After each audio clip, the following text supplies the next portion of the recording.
भारतमा भारतीय काङ्ग्रेस आज कुन अवस्थामा छ? के कारणले? प्री पोल एलायन्स गठबन्धनले नै त्यहाँसम्म पुर्याएको। क्षेत्रीय दल जन्मिने, त्यही क्षेत्रीय दलसँग आफ्नो गठबन्धन गर्ने, क्षेत्रीय दल माथि आउने, त्यहाँबाट चाहिँ काङ्ग्रेस सुइप हुने। र यहाँ पनि अहिले काङ्ग्रेसले आफूलाई चाहिँ एउटा आत्महत्याको बाटोतिर लिएर गइरहेको छ। काङ्ग्रेसको गठबन्धनको मोह छ नि, एमालेसँग डराएर गर्नु एउटा कुरा होला, तर काङ्ग्रेसका लागि चाहिँ त्यो चाहिँ वास्तवमा आत्मघाती कदम नै हो। अधिवक्ता गोविन्द बन्दीलाई कानुन न्याय तथा संसदीय मामिला मन्त्री बनाएको छ। उहाँ गैर सांसद हुन्। कानुन मन्त्री हुन योग्य सांसद छैनन् समाजवादीमा। उहाँभन्दा वरिष्ठ अधिवक्ताहरू पनि अरू थिए, सबै हिसाबले थिए। त्यो हाकाहाकी एमसिसीको पक्षमा लाग्दै गर्दाखेरि पुरस्कार प्राप्त गर्छौ, विपक्षमा लाग्यो भने चाहिँ तिमीहरूलाई चाहिँ राम्रो हुँदैन भन्ने खालको एउटा मेसेज दिएको। मेसेज पनि हो। अब यो युएस अलाइज भन्नेको मिनिङ के हो? मतलब के अब हामी चाहिँ युएस अलाइज भइसक्यौँ? एमसिसी पास गर्दै गर्दाखेरिमा हामी त अलाइज भइसकेको हो। इभन हाम्रो we are the allies of United State. Even हाम्रो मिलिट्री विङ्स अब विभिन्न चाहिँ संयुक्त रूपमा चाहिँ ट्रेनिङ गर्दै गर्दाखेरिमा चाहिँ त्यो कुरा पनि मान्न पर्यो नि त। पोलिटिकल लिडर्सहरूले नेपाल आर्मीलाई पनि त्यो खाडलमा हालिदिइसक्यो। त्यो त पोलिटिकल लिडर्स मात्रै नहुनु, सेनासँगको चाहिँ त सम्बन्ध त धेरै पहिलेदेखि नै चाहिँ हो नि त। अब कतै सेनाले पो बचाएको देश भनेको सेनाको पनि त्यसमा पूर्ण सहमति थियो। सहमति नै हो, सेनाको सहमति बेगर चाहिँ त हुँदैन। यो सम्भव थिएन। पोलिटिकल लिडर्सहरूले मात्रै सम्भव थिएन। होइन, सेना उभिदिएको भए त पोलिटिकल लिडर्सहरूले यति गर्ने हिम्मतै गर्दैन थियो नि। नेपालमा चाहिँ 2 पार्टी सिस्टममा जानुपर्छ भनेर भनिरहेको छ। प्रचण्डले पनि त्यो कुरा बोल्नुभयो। वाम गठबन्धन चिनियाहरूको चासोको विषय होइन। अब चाहिँ उनीहरूले त्यति चासो मानिरहेको चाहिँ छैन।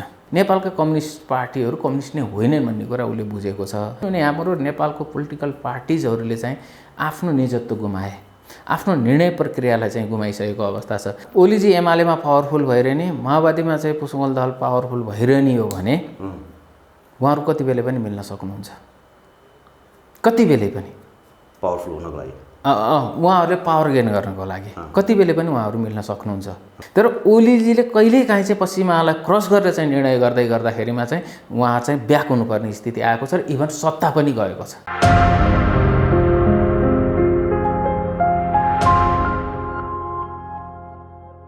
आज हामीसँग विश्लेषक उद्धव सिग्देलजी हाम्रो साथ हुनुहुन्छ।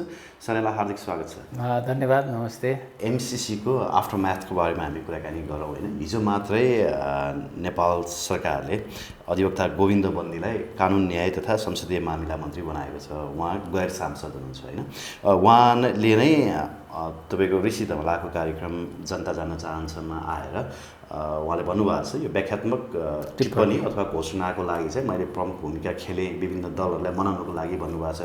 उहाँ नेकपा एकीकृत समाजवादी निकट पनि मानिनुहुँदो रहेछ, माधव नेपाललाई फकाउनको लागि प्रमुख भूमिका खेले भन्ने पनि उहाँले त्यही अन्तर्वार्तामा भन्नुभएको छ। त्यो के एमसिसीकै पुरस्कार हो उहाँलाई? त्यही नै मान्नुपर्छ। देखादेखे है, देखादेखे हाकाहाकी हो। हाकाहाकी पुरस्कार प्राप्त गरेको होइन भने कुनै आधारै छैन। के कोही मन्त्री, कानुन मन्त्री हुन योग्य सांसद छैनन् समाजवादीमा? उहाँभन्दा वरिष्ठ अधिवक्ताहरू पनि अरू थिए, सबै हिसाबले थिए। त्यसले गर्दाखेरि त्यो हाकाहाकी एमसिसीको पक्षमा लाग्दै गर्दाखेरि पुरस्कार प्राप्त गर्छौ, विपक्षमा लाग्यो भने चाहिँ तिमीहरूलाई चाहिँ राम्रो हुँदैन भन्ने खालको एउटा मेसेज दिएको। मेसेज पनि हो। अब एमसिसीकै कुरा गर्दाखेरि नि यति बेला अमेरिकन आर्मी, युएस आर्मीको अफिसियल युट्युब पेजमा एउटा भिडियो आएको छ, सार्वजनिक भएको छ होइन। US army and foreign allies visit the last frontier भनेर अलास्कामा भइरहेको एउटा ट्रेनिङको भिडियो फुटेज छोटो छ, 1 मिनट 41 सेकेन्डको 50 सेकेन्डको भिडियो छ। यो भिडियोमा चाहिँ नेपाल आर्मीले पनि पार्टिसिपेट गरेको छ, देखाइएको छ। अब यो युएस अलाइज भन्नेको मिनिङ के हो? मतलब के अब हामी चाहिँ युएस अलाइज भइसक्यौँ? किनभने हामी त असंलग्नता भन्थ्यौँ होइन, पञ्चशील भन्थ्यौँ, हाम्रो फरेन पोलिसी यस्तो हो भन्थ्यौँ। अब अमेरिकाले त US army and foreign allies भनेर स्पष्ट कोट गरेपछि त हामी त युएस अलाइज भएछौँ। हामी एमसिसी पास गर्दै गर्दाखेरिमा हामी त अलाइज भइसकेको हो। एमसिसी पास गर्दै गर्दाखेरिमा हामीले चाहिँ युएस अलाइज भइसकेको। त्यो मितिलाई हामीले काउन्टडाउन नै गर्नुपर्ने हुन्छ। त्यो मितिदेखिको चाहिँ हामी युएस कित्तामा चाहिँ आफूलाई उभ्याएको हो।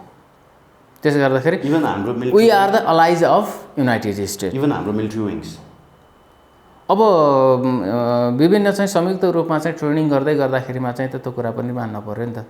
र त्यति मात्रै नभएर 22को एउटा रिपोर्ट छ, मलाई लाग्छ जुलाईतिरको हो। अनि उसको चाहिँ रिपोर्टमा चाहिँ इन्डो पेसिफिक स्ट्राटेजी सबैभन्दा चाहिँ प्रायोरिटीमा हो आज भनेर चाहिँ उनीहरूले 22को त्यो रिपोर्टमा राखेको छ। त्यति बेला चाहिँ युक्रेनसँगको रसियाको युद्ध सुरु भइसकेको थिएन। त्यसैले आज उसले प्यारलली हेरिरहेको छ। इन्डो पेसिफिक स्ट्राटेजी हामी इन्डो पेसिफिक स्ट्राटेजीको अङ्ग हो, फेरि यसमा कुनै चाहिँ दुविधा नहोस्। अब यहाँका चाहिँ विश्लेषकहरू, यहाँका चाहिँ राजनीतिक कर्मीहरूले चाहिँ के भन्छन् त्यतातिर नजाउँ होइन, यिनीहरूले भन्ने कुराहरू त्यतै अमेरिकाले स्पष्ट रूपमा भनेको छ कि एमसिसी भनेको चाहिँ इन्डो पेसिफिक स्ट्राटेजीको चाहिँ एउटा अङ्ग हो। भनेपछि हामी इन्डो पेसिफिक स्ट्राटेजीको अङ्ग हौँ भन्ने मतलब चाहिँ हामी एलाइज हौँ। हामी एलाइज भएकोले चाहिँ अब कुनै पनि लुकाएर फुकाएर त्यो लुक्ने कुरा छैनन्, त्यो चाहिँ स्पष्ट हो। हामी अमेरिकन कित्तामा उभिएको हो। त्यसो भए त्यो एयरफोर्सको विमान आयो भनेर स्याल यहाँ मचाउनुमा कुनै त्यो कन्टिन्युसली आउन सक्छ। त्यो को अलो गर्नु कुनै जरुरी नै छैन, त्यो हामीले पुरै छुट दिएको हो। त्यो आऊ भनेर हामीले छुट दिएको। हामीले त जब एमसिसी हामीले पास गरेर चाहिँ दिइसकेपछि त हामी त राजीनामा गरे हो के हिसाबले। एमसिसी पास गरेर दिइसकेपछि चाहिँ त त्यो विमान आउँछन्, उनले के ल्याउँछन् त्यतातिर चाहिँ अब हाम्रो चाहिँ ध्यान होइन। त्यस कारण चाहिँ 25 जना होइन हतियारसहित युएस सोल्जरहरू आए, यहाँ जोइन्ट ट्रेनिङ गरे भनेर पनि निकै कोलाहलमा त्यो जरुरी नै छैन नि, त्यो आवश्यकै छैन। हामी किताबमा उभिसकेको त, हामी त एलाइज हो। हामीले संयुक्त राष्ट्रसम्म गएर चाहिँ युक्रेनको पक्षमा भोट पनि हालिसक्यौँ। मतलब पोलिटिकल लिडर्सहरूले नेपाल आर्मीलाई पनि त्यो खाडलमा हालिदिइसक्यो। त्यो त पोलिटिकल लिडर्स मात्रै नहुनु, सेनासँगको चाहिँ त सम्बन्ध त धेरै पहिलेदेखि नै चाहिँ हो नि त। अमेरिकन सेनासँग नेपाली सेनाको सम्बन्ध त पहिलेदेखि नै हो। सेनाको चाहिँ त्यसमा सहमति थियो। सहमति नभइकन त सम्भवै हुँदैन नि त, सहमति त अनिवार्य हो नि त। होइन, जस्तो मैले देव गुरुङसँगको अन्तर्वार्तामा चाहिँ उहाँले के भन्नुभएको छ भने नेपाली सेनाले नमानेको कारणले गर्दा चाहिँ स्टेट पार्टनरसिप एग्रिमेन्टमा चाहिँ साइन भएको रहेनछ भनेर उहाँले भन्नुभएको थियो। अब कतै सेनाले पो बचाएकी देश भनेको सेनाको पनि त्यसमा पूर्ण सहमति थियो। सहमति नै हो, सेनाको सहमति बेगर चाहिँ त हुँदैन। यो सम्भव थिएन, सम्भव थियो पोलिटिकल लिडर्सहरूले मात्रै सम्भव थियो। होइन, सेना उभिदिएको भए त पोलिटिकल लिडर्सहरूले यति गर्ने हिम्मतै गर्दैन थियो नि, हिम्मतै गर्दैन नि। त्यो त कन्सेन्ट लिन्छ नि, स्टेट अर्गानको कन्सेन्ट त लिन्छ नि पोलिटिकल पार्टिजले। तपाईँले एउटा कुरा भनौँ, अमेरिकामा चाहिँ पिपुलले राष्ट्रपतिको इलेक्सन गर्छ होइन, तपाईँको त्यहाँको चाहिँ निर्वाचन पद्धति फरक छ। तर के छ भन्दाखेरि चाहिँ इलेक्टोरलको प्रोसेसबाट चाहिँ राष्ट्रपतिको चाहिँ निर्वाचन हुन्छ र जसले धेरै चाहिँ इलेक्टोरल ल्याउँछ अथवा बहुमत इलेक्टोरल ल्याउँछ 51%को होइन, त्यो चाहिँ राष्ट्रपति हुन्छ। पिपुलले निर्वाचित गरेको राष्ट्रपति हो नि त। तर त्यहाँ राष्ट्रपति भइसकेपछि चाहिँ त्यो राष्ट्रपतिले एनएसएको अन्डरमा काम गर्नुपर्ने हुन्छ। एनएसएको अन्डरमा काम गर्नु राष्ट्रपतिले भनेपछि त्यहाँ सम्पूर्ण कुरा डिल गर्ने भनेको एनएसएले हो। अनि एनएसएले चाहिँ केसम्म चाहिँ कम्प्रोमाइज गर्छ राष्ट्रपतिको कुरा भने त्यो जुन पोलिसी छ, फरेन पोलिसी र डिफेन्स पोलिसी चाहिँ जुन युनाइटेड स्टेटको छ, त्यो फरेन पोलिसी र डिफेन्स पोलिसीमा चाहिँ त्यही भित्र मात्रै खेल्न पाउँछ राष्ट्रपतिले। नयाँ पोलिसी नै सिफ्ट गर्न चाहिँ त्यहाँको राष्ट्रपतिले पनि सक्दैन। भनेपछि तपाईँको चाहिँ त्यो डेमोक्रेसी चाहिँ जुन अमेरिकन डेमोक्रेसी भनेर चाहिँ हामी आइडियल डेमोक्रेसी भनेर भन्छौँ नि, त्यो आइडियल डेमोक्रेसी पनि कुनै न कुनै रूपमा चाहिँ तपाईँको त्यहाँको चाहिँ सेक्युरिटीमा चाहिँ गएर टुङ्गिन्छ कि।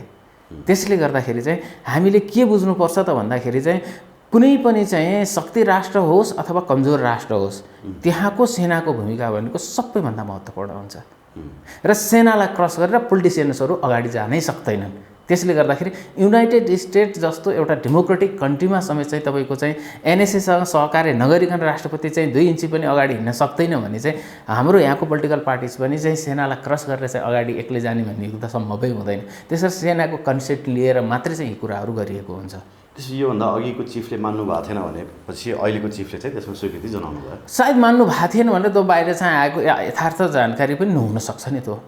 त्यो त एग्रिमेन्टै बाहिर आएन नि, एग्रिमेन्टै बाहिर आयो। उहाँले ड्राफ्टमा छ, हामी पछि एक्सपोज गर्छौँ भन्नुभयो। त्यति बेला आई थिङ्क झलनाथ खनालले यो इस्युलाई निकै उठाउनु भयो धेरैवटा टेलिभिजनमा, तर कसैले पनि त्यो एग्रिमेन्टको ड्राफ्ट चाहिँ बाहिर ल्याउने हिम्मतै गरेन। त्यो हिम्मत गरेन र पनि गर्नु पनि हुँदैन, किनभने त्यो त स्ट्राटेजी मामला के अरे तपाईँको चाहिँ सेक्युरिटी मामलासँग जोडिएको विषय भयो। सेक्युरिटी मामलासँग जोडिएको विषयहरूलाई चाहिँ त्यसरी बाहिर पनि लिएर आइँदैन। महत्त्वपूर्ण कुरा हो। अब एमसिसी पास भए पश्चात हामी यसरी अमेरिकी कितामा चाहिँ गइसक्यौँ होइन, राजीनामै गरेर दिए बराबर भयो भनिरहँदा चाइना पनि त चुप लागेर बसेको छैन होइन। स्ट्राटेजिक रूपले हेर्ने हो भने उसको सेक्युरिटीको लागि होइन, यो हाम्रो भूमि पनि निकै इम्पोर्टेन्ट छ उसलाई, र उसले पनि आफूले खेल्नुपर्ने कुराहरू चाहिँ खेलिरहेको छ भनेर हामीले पटक पटक होइन आकलनहरू गऱ्यौँ। यो पटक पनि तपाईँको भनौँ न एमालेका केही होइन तपाईँको दोस्रो तहका नेताहरू र माओवादीका दोस्रो तहका नेताहरूको एकैपटक चीन भ्रमण भएर त्यहाँ केही कुराहरू भयो भन्ने कुरा बाहिर आयो। त्यो पछाडि चाहिँ अब यो एमसिसीलाई उचित तरिकाले कार्यान्वयनमा नलैजानको लागि अथवा भनौँ यस्तै खालका जोइन्ट होइन ट्रेनिङहरू नहोस् भन्नको निम्ति चाइनाले कति खेलिरहेको छ, अथवा त्यसको लागि चाहिँ अहिलेको सत्ता गठबन्धनमा टुक्राउने प्रयास चाइनाको जारी छ कि छैन होइन। नेताहरूको अभिव्यक्ति हेर्दाखेरि कतै हो कि न एमाले र चाहिँ माओवादी मिली पो हाल्ने हो कि जस्तो पनि देखिन्छ। यहाँको एनालाइसिस के छ सर? होइन, अब सरसर्ती हेर्दाखेरि अमेरिकन स्टडिजहरू अहिलेसम्म चाहिँ थोर बहुत उनीहरूको चाहिँ राइटिङ्सहरू, उनीहरूको चाहिँ थिङ्कर्सहरू लेखेका कुराहरू होइन, त्यहाँको चाहिँ ब्युरोक्राट्सहरूले चाहिँ लेख्ने कुराहरू र त्यसपछि गएर विभिन्न सञ्चार माध्यममा आउने कुराहरू हामीले आधार मान्ने भनेको त्यसलाई हो।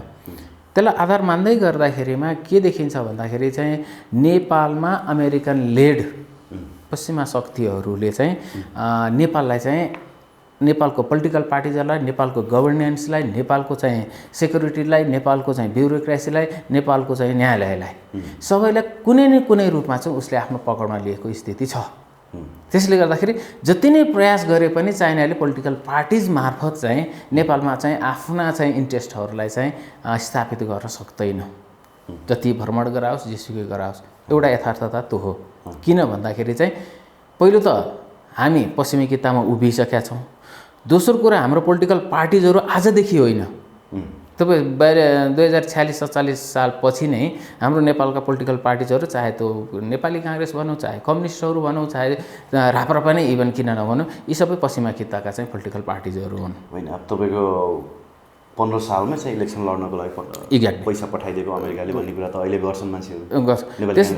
त्यसले गर्दाखेरि पोलिटिकल पार्टिजहरू चाहिँ आज पश्चिमा ग्रिपमा छ। त्यसले गर्दाखेरि त्यो एकछिन त्यहाँभित्रको चाहिँ केही उहरू देखिन सक्लान्। पोलिटिकल पार्टिज मात्र होइन, ब्युरोक्रेसी र जुडिसियरीमा भित्र पनि उनीहरूको पकड छ भनेपछि अब तपाईँको चाहिँ अमेरिकन अथवा अमेरिका लेड वेस्टर्नहरूको चाहिँ इन्ट्रेस्ट बेगर चाहिँ नेपालको पोलिटिकल पार्टी चाहिँ केही गर्न सक्दैन। त्यो त एमसिसीमा पनि देखियो, सर्वसम्मत रूपमा पास गरे नि त। त्यो एमाले चाहिँ यसो झैझगडा गरे पनि चाहिँ कसरी सफल कार्यान्वयन गर्ने एमसिसीको बारेमा भनेर चाहिँ त्यसको 2-3 दिनपछि पास भएको 2-3 दिनपछि त पूर्व प्रधानमन्त्री चाहिँ नेकपा एमालेका अध्यक्षले त बोल्नु भएकै हो नि।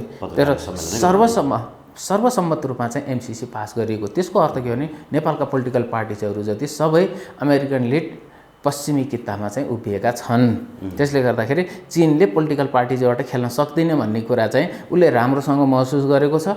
तर केही प्रयास त गर्ने भयो, एउटा चाहिँ इमर्जिङ चाहिँ सुपर पावर हो, उसले केही प्रयास त गर्ने नै भयो। त्यो एउटा प्रयास स्वरूप चाहिँ एमालेका माओवादीका चाहिँ दोस्रो तहका नेताहरूलाई चाहिँ बेजिङ बोलाएर चाहिँ उनीहरूसँग चाहिँ परामर्श गर्नु ठुलो कुरो भएन। दोस्रो महत्त्वपूर्ण कुरा के हो त भनेर भन्दाखेरि चाहिँ हामी वैचारिक रूपमा नै चाहिँ पश्चिमाको चाहिँ विचारलाई पूर्ण रूपमा चाहिँ अङ्गीकार गरेका छौँ। चाहे त्यो शिक्षामा होस्, चाहे त्यो स्वास्थ्यमा होस्, चाहे चाहिँ त्यो सामाजिकमा होस्, चाहे चाहिँ तपाईँको चाहिँ राजनीतिमा होस्, चाहे चाहिँ आज चाहिँ प्रजातन्त्र मानवाधिकार जेसुकै भन्छौँ, हामी त्यो वैचारिक रूपले नै चाहिँ त्यो सफ्ट पावरबाट हामी गभर्न भएका छौँ। सो एभ्री इन्डिभिजुअल त्यसबाट चाहिँ तपाईँको गाइडेड छ। त्यो भएको कारणले गर्दाखेरि पनि दोस्रो आधार भनेको चाहिँ होल माइन्डसेट नै चाहिँ पश्चिमा माइन्डसेट छ। त्यो दोस्रो कारण त्यो भयो। र तेस्रो चाहिँ कारण भनेको के हो भन्दाखेरि चाहिँ जेसुकै भए पनि चाहिँ विगत चाहिँ 70-80 वर्षदेखि चाहिँ अमेरिकाले चाहिँ विश्वभर नेतृत्व गर्दै आएकै हो। शीतयुद्धमा पनि चाहिँ अमेरिकी नै प्रभुत्व हो, रसियन प्रभुत्व भन्दा पनि अथवा युएसएसआरको प्रभुत्व भन्दा पनि चाहिँ अमेरिकन प्रभुत्व नै हो। त्यो प्रभुत्वको कारणले गर्दाखेरि चाहिँ विश्वलाई चाहिँ एक हिसाबले डेमोक्रेटाइज र अनडेमोक्रेटाइज कन्ट्रिज भनेर चाहिँ डिभाइड गरेर चाहिँ नेपाललाई आफ्नो कित्तामा उभ्याउने क्रम चाहिँ त्यति बेलादेखि नै भएको हो। त्यसले गर्दाखेरि नेपाल पश्चिमी लेड अथवा चाहिँ अमेरिका लेड पश्चिमाहरूको चाहिँ शक्तिबाट चाहिँ तलमाथि गर्न सक्दैन। अब हुन्छ के त, यो सबभन्दा महत्त्वपूर्ण कुरा। भनेपछि पोलिटिकल पार्टिजहरू चाहिँ अहिले यहाँले पनि सुन्नु भएको छ, एउटा बहस बाहिर आइरहेको छ। के बहस आइरहेको छ भन्दाखेरि नेपालमा चाहिँ टु पार्टी सिस्टममा जानुपर्छ भनेर भनिरहेको छ। प्रचण्डले नि त्यो कुरा बोल्नुभयो। त्यो टु पार्टी सिस्टममा जानु भनेको अर्थ के हो त भन्दाखेरि चाहिँ नेपालमा टु पार्टी सिस्टम भयो भने दुईवटा पार्टी कुन रहन्छन्? काङ्ग्रेस र एमाले। काङ्ग्रेस र कम्युनिस्ट भनौँ न। काङ्ग्रेस अहिलेसम्म देख्दाखेरि एमाले नै होइन कि डेमोक्रेट जति काङ्ग्रेसमा समाहित हो, कम्युनिस्ट जति चाहिँ एमालेमा समाहित हो र दुईवटा किताभन्दा तेस्रो किता चाहिँ हुन नदिने भन्ने खालको चाहिँ एउटा पश्चिमा रणनीति पनि यहाँनिर देखिन्छ। त्यो गराउँदै गर्दाखेरिमा चाहिँ के सहज हुन्छ त भन्दाखेरि बिचबिचमा निस्किन्छ नि अहिले चाहिँ राप्रपा पनि एक खालको हुम चलिरहेको छ होइन। त्यसपछि गएर मधेसवादीहरूको पनि चाहिँ कुनै न कुनै रूपमा चाहिँ त्यहाँको पुरानो पार्टीहरू स्थापित भयो भने नयाँ पार्टी जन्मिन सक्ने स्थितिहरू छ। त्यस्तै गरेर अन्य चाहिँ जातीय क्षेत्रीय पार्टीहरूको नि जन्म हुने जुन स्थिति छ नि यसलाई बन्द गरेर चाहिँ पश्चिमा किताका चाहिँ दुईवटा चाहिँ विशेष काङ्ग्रेस र चाहिँ एमालेलाई चाहिँ उनीहरूले आलो पालो जुन सत्तामा आए पनि चाहिँ आफ्नै आउने खालको बनाउनको लागि चाहिँ पश्चिमाहरूले चाहिँ त्यो एउटा चाहिँ डिजाइन अन्तर्गत चाहिँ अब हेर्नुहोस् न पोलिटिकल पार्टिजहरूलाई चाहिँ निर्वाचन आयोगले चाहिँ चुनाव चिन्ह दिन्न भनेपछि निर्वाचन आयोग कहाँबाट परिचालित छ? तपाईँले पोलिटिकल पार्टिज दर्ता गर्नु छ भने तपाईँलाई चुनाव चिन्ह दिनुपर्छ। तपाईँको राइट हो, कन्स्टिट्युसनल राइट हो, तपाईँको त फन्डामेन्टल राइट हो। फन्डामेन्टल राइटलाई तपाईँ कुनै कन्स्टिट्युसनल अर्गनले चाहिँ रोक्न सक्दैन नि त। तर उसले रोकिदिन्छ कि मेजर पोलिटिकल पार्टिज भनेर चाहिँ मेजर पोलिटिकल पार्टिजलाई मात्रै चुनाव चिन्ह दिने, अरूलाई नदिने? राष्ट्रिय तपाईँको पार्टी र अराष्ट्रिय पार्टी यस्तो पनि हुन्छ डेमोक्रेसीमा। त्यसले गर्दाखेरि यो जुन गाइडेड डेमोक्रेसी हो नि यो गाइडेड डेमोक्रेसीले चाहिँ हाम्रो समस्यालाई समाधान गर्नुभन्दा नि हाम्रो समस्यालाई थप बल्झाउने कामहरू गरिरहेको छ। यसले पिपुलमा चाहिँ ठुलो असन्तुष्टिहरू निर्माण गरिरहेको छ र यसले के गर्छ त भन्दाखेरि यसले योभन्दा फरक विकल्प पनि सोच्न सक्छ।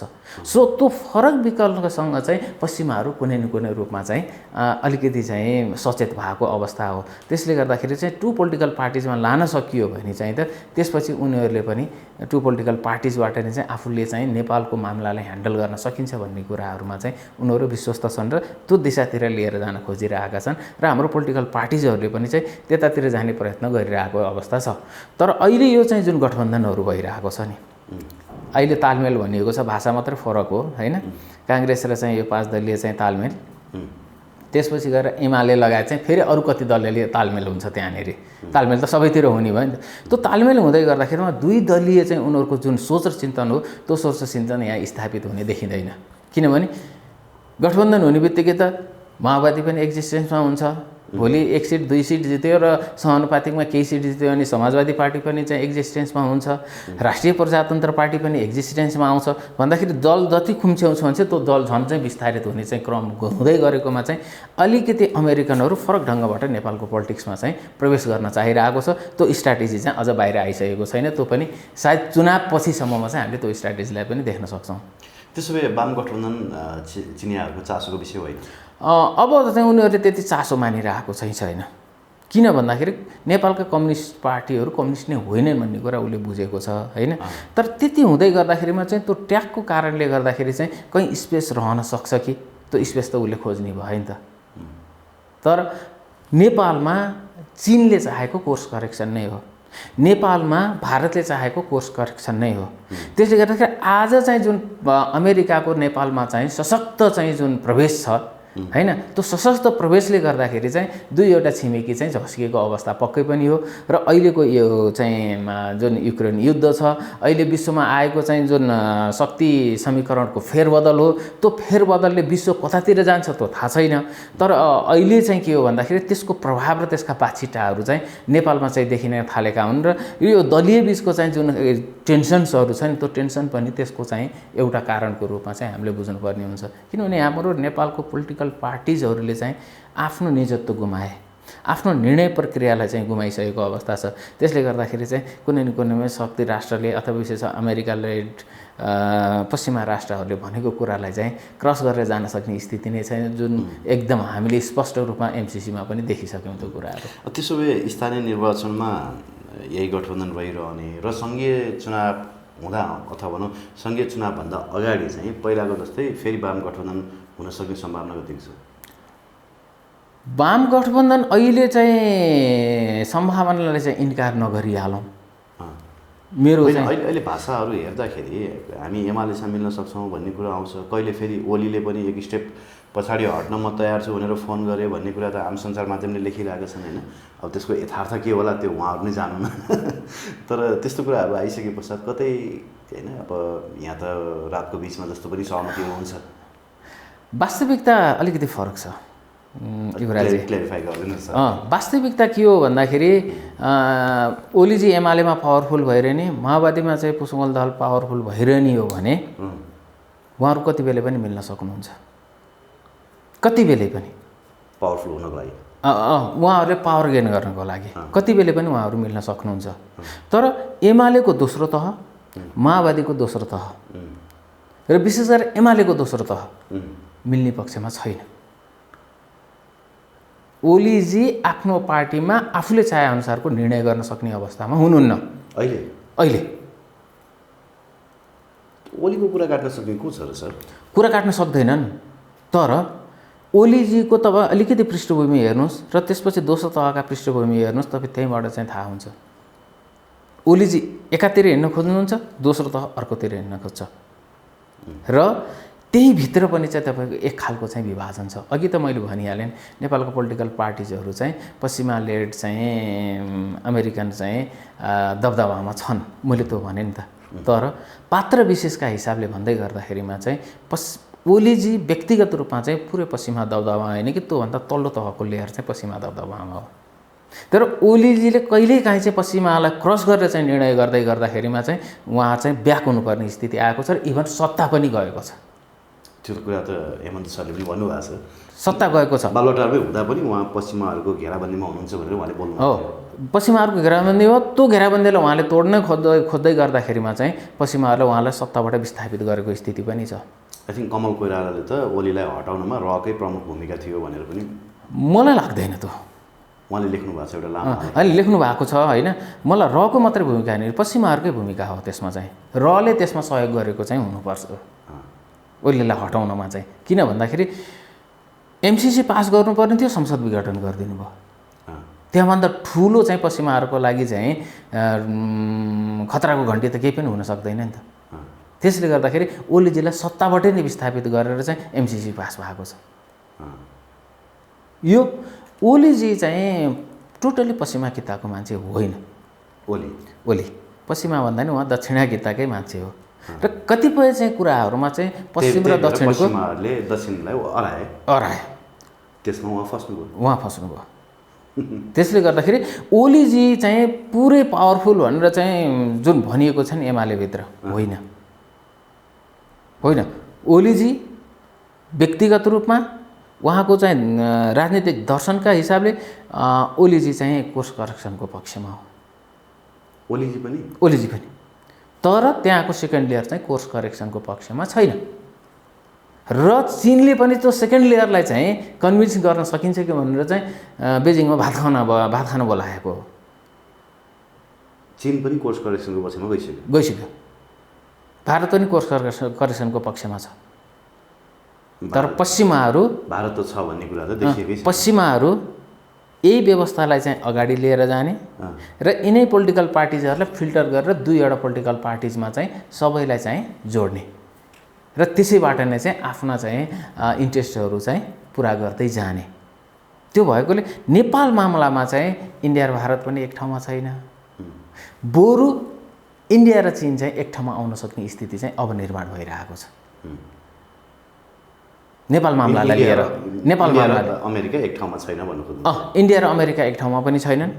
इन्डिया र चीन चाहिँ अब एक ठाउँमा आउन सक्ने सम्भावना चाहिँ देखियो। किन भन्दाखेरि चाहिँ जुन युक्रेन र चाहिँ तपाईँको रसियाको युद्ध छ, जसरी चाहिँ आफूलाई चाहिँ निरपेक्ष राखेका छन् चीन र चाहिँ भारतले, त्यो निरपेक्षताको पछाडिको चाहिँ कारणहरू त पक्कै पनि त होला नि त।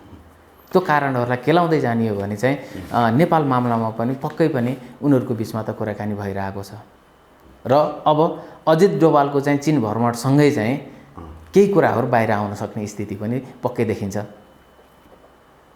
ओके, अब यो देउवाको आकस्मिक भारत भ्रमण छ नि, यसलाई लिएर पनि निकै खाले टिका टिप्पणीहरू भए होइन। यहाँलाई चाहिँ के लाग्छ यो देउवाको सोल पर्पज के थियो भारत भ्रमणको? भारतलाई रिझाउनु नै हो या अरू कुनै पर्पज थियो? होइन, भारतसँग पनि चाहिँ हाम्रो सम्बन्ध छ है भनेर देखाउनु मात्रै थियो। तर त्यति सम्बन्ध होइन सुमधुर थिएन देउवा र मोदी बिच भन्ने कुरा पनि आउँछ, अथवा देउवा र भारत बिचै पछिल्लो समय सुमधुर सम्बन्ध भएको होइन। के हो त वास्तविकता? वास्तविकता के हो भन्दाखेरि चाहिँ भारतसँग पनि चाहिँ हामी टाढा छैनौँ है भनेर चाहिँ नेपालको चाहिँ प्रधानमन्त्रीले चाहिँ एउटा म्यासेज दिन मात्रै खोजे हो। तर सम्बन्ध त एक हिसाबले भन्ने चिसिएकै सम्बन्ध हो। नेपाल भारतको अहिले पनि चिसिएकै सम्बन्ध हो। किन भन्दाखेरि चाहिँ यो एउटा सद्भावना मात्रै भ्रमण हो नि त। तर आइस ब्रेक भनिरहेका छन् नि मान्छेले। होइन, आइस ब्रेक त के ब्रेक भन्छन् त्यो ब्रेकतिर नजाउँ होइन। यो मुख्य रूपमा के हो भन्दाखेरि चाहिँ चीनलाई पश्चिमा राष्ट्रहरूले चाहिँ नेपाल इन्डिया हामी एक ठाउँमा छौँ है भनेर चाहिँ म्यासेज दिन खोजेको हो होइन। त्यो म्यासेज दिने क्रममा चाहिँ जति चाहिँ म्यासेज दिन खोजिरहेको थियो त्यो म्यासेज चाहिँ प्रोपरली आउन सकेन। गठबन्धन तोड्नको लागि प्रधानमन्त्री देउवामै अनिच्छा देखिएको छ होइन। प्रचण्डले त पटक पटक बोलिरहनु भएको छ, काङ्ग्रेसले हामीलाई खेदिरह्यो यसै गरी भने हामी ओलीसँग गठबन्धन गर्छौँ भन्नुभएको छ। देउवाले नै के भन्नुभएको छ भने ओलीको सङ्गठन यति बलियो छ कि काङ्ग्रेस एक्लै गयो भने चुनावमा जित्न सक्दैन ओलीलाई भनिरहेको छन् होइन। साँच्चीकै तपाईँको सिचुएसन त्यही नै हो कि अथवा परिबन्धमा परेर अथवा लगाएको गुण तिर्नको लागि मात्रै देउवाले गठबन्धन टुक्राउन नसकेको हो सर? अब यस्तो छ, अहिले के 5-7वटा जिल्लाको भिजिट पनि गरियो हालसालै हामीले। भिजिट गर्नुभयो? 5-7वटा जिल्लाको भिजिट गरियो। त्यसमा चाहिँ प्रदेश 3को र प्रदेश 2को र प्रदेश 4को पनि केही। त्यो भिजिट गर्ने क्रममा चाहिँ के देखियो भन्दाखेरि चाहिँ एमालेको सङ्गठन चाहिँ मजबुत छ, सशक्त छ।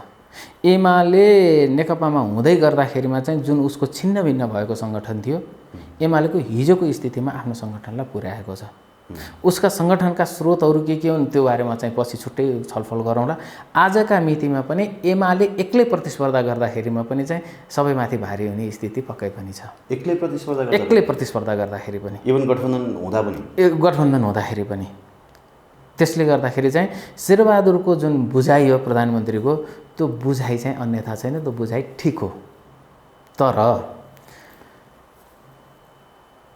लोकतन्त्रमा कुनै पनि पोलिटिकल पार्टिज भनेको चाहिँ सबैतिर लड्नुपर्ने हुन्छ, अनि मात्रै उसको चाहिँ सङ्गठन विस्तार हुने हो। जुन गल्ती चाहिँ 2074 सालमा चाहिँ माओवादी र काङ्ग्रेस मिलेर चाहिँ स्थानीय निकायमा चाहिँ गठबन्धन गरेर चुनाव लडे, त्यसको परिणाम त काङ्ग्रेसले देख्यो नि त, 23 सिटमा झर्नु पऱ्यो नि त। र अहिले स्थानीय निर्वाचनमा त्यसरी नै चाहिँ 3 दलीय 5 दलीय गठबन्धन भएर गयो भने चाहिँ फेरि परिणाम भनेको चाहिँ यो गठबन्धनको पक्षमा चाहिँ हुँदैन। एमाले सशक्त नै छ, सशक्त नै छ। तर संसदीय निर्वाचनसम्म पुग्दै गर्दाखेरिमा यदि 5 दलीय गठबन्धन कायमै रह्यो भने चाहिँ एमालेलाई सत्ताबाट आउनबाट रोक्ने हो। स्थानीयमा सक्दैन। स्थानीयमा अर्कै खालको जनमत छ। तपाईँ काङ्ग्रेसभित्रै टिकटको लागि त अहिले हानाथाप छ सर। एउटै तपाईँको नगरपालिकामा मेयरको लागि 10 जनासम्मले उम्मेदवारी दिएका छन्। कति ठाउँमा त उनीहरू बिचै कुटाकुटको स्थिति आइरहेछ।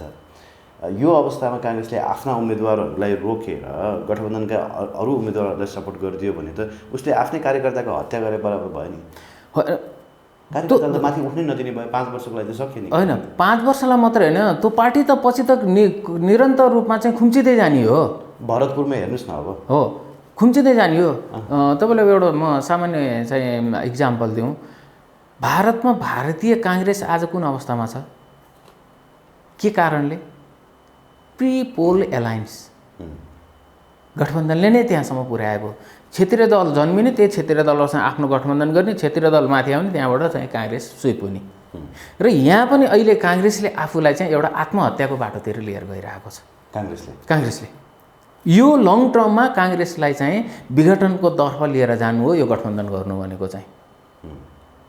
एउटा डेमोक्रेटिक पार्टिजले चाहिँ के गर्छ भन्दाखेरि चाहिँ आफ्नो चाहिँ जनमत नभएको ठाउँमा पनि ऊ प्रवेश गर्न चाहन्छ कि, तर आफ्नो जनमत भएको ठाउँमा समेत चाहिँ अरू चाहिँ पोलिटिकल पार्टिज त्यो पनि विचार नमिल्ने कम्युनिस्ट पार्टीहरूलाई चाहिँ त्यहाँनिर चाहिँ आफ्ना कार्यकर्तालाई भोट हालेर त्यहाँनिर चाहिँ भन्नु भनेको के हो त भनेर भन्दाखेरि चाहिँ आफ्नो जनमतलाई उसले खुम्च्याउँदै जाने हो र नेपालमा चाहिँ जुन डेमोक्रेटिक चाहिँ जुन प्रोसेस हो त्यो प्रोसेसलाई नै एक हिसाबले अवरुद्ध पार्ने चाहिँ काम हो। त्यसैले यो जुन काङ्ग्रेसको गठबन्धनको मोह छ नि, एमालेसँग डराएर गर्नु एउटा कुरा होला, तर काङ्ग्रेसका लागि चाहिँ त्यो चाहिँ वास्तवमा आत्मघाती कदम नै हो। त्यसले गर्दाखेरि यो भनेको चाहिँ काङ्ग्रेसलाई खुम्च्याउँदै लिएर जाने चाहिँ एउटा प्रक्रियाको सुरुवात भएको चाहिँ पक्कै पनि मान्न सकिन्छ। अब दोस्रो रह्यो एउटा के बुझ्नुपर्छ भनेर भन्दाखेरि यो गठबन्धन भनेको तपाईँको चुनाव संसदीय र प्रादेशिक चुनावसम्मको गठबन्धन हो। हामीले त्यहाँसम्म चाहिँ यसलाई बुझ्नुपर्ने हुन्छ। किन भन्दाखेरि चाहिँ ओलीजीलाई चाहिँ अदालतबाटै नै चाहिँ तपाईँको चाहिँ सत्ताबाट विस्थापित गरियो, अदालतद्वारा विस्थापित गरियो भने चाहिँ ओलीजीलाई अब कहिले पनि सत्तामा आउन नदिनको लागि चाहिँ सदाका लागि ढोका बन्द गरिएको हो। यसरी पनि बुझ्नुपर्ने हुन्छ। चाहिँ ओलीजीलाई रोक्नको लागि पनि यो गठबन्धन कायम गरेर चाहिँ ओलीजीलाई रोक्ने काम चाहिँ हुन्छ। किन ओलीजी फेरि जनताबाट इलेक्टेड भएर आयो भने त्यो सत्ताबाट फाल्नेहरूसँग प्रतिशोध लिन्छन् भनेर फाल्नेहरूसँग प्रतिशोध भन्दा पनि चाहिँ जुन इन्ट्रेस्ट हो नि अमेरिकन लेड वेस्टर्नहरूको जुन इन्ट्रेस्ट हो नि त्यो इन्ट्रेस्टलाई पूर्ण रूपमा चाहिँ बोक्दिन्नन्। एउटै मात्रै इक्जाम्पल म दिन्छु यसमा। Oli ji prime minister, Pradeep Gyawali foreign minister हुनुहुन्थ्यो। अनि एउटा कुन कृषि मन्त्रालयको केले चाहिँ एउटा चाहिँ लिमीमा चाहिँ चिन्ने जग्गा मिचेको छ भनेर प्रतिवेदन निकाल्यो। सरी, लिमीमा होइन,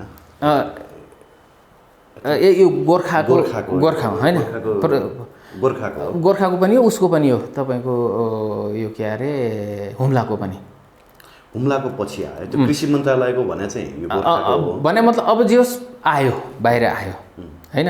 आइसकेपछि चाहिँ त्यसको भोलिपल्टै प्रदीप गेवालीले के गर्नुभयो त भन्दाखेरि चाहिँ चीनसँग चाहिँ हाम्रो सीमा विवाद छैन भनेर चाहिँ गभर्मेन्टले चाहिँ फरेन मिनिस्ट्रीले चाहिँ तपाईँको स्टेटमेन्ट निकाल्यो।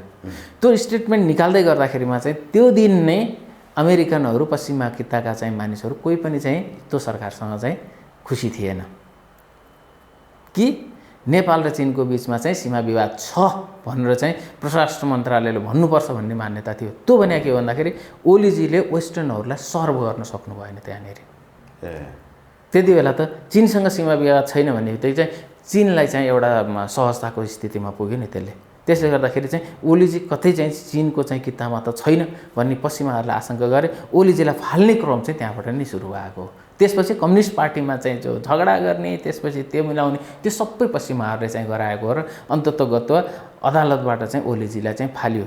र केही चाहिँ मामलाहरूमा ओलीजीले उत्तर दक्षिणलाई चाहिँ ब्यालेन्स गर्ने चाहिँ एउटा कपासिटी पनि राख्ने लिडर हो र पश्चिमलाई पनि एउटा तहमा चाहिँ उहाँले चाहिँ सन्तुलनमा राख्न सक्ने चाहिँ एउटा नेता हो।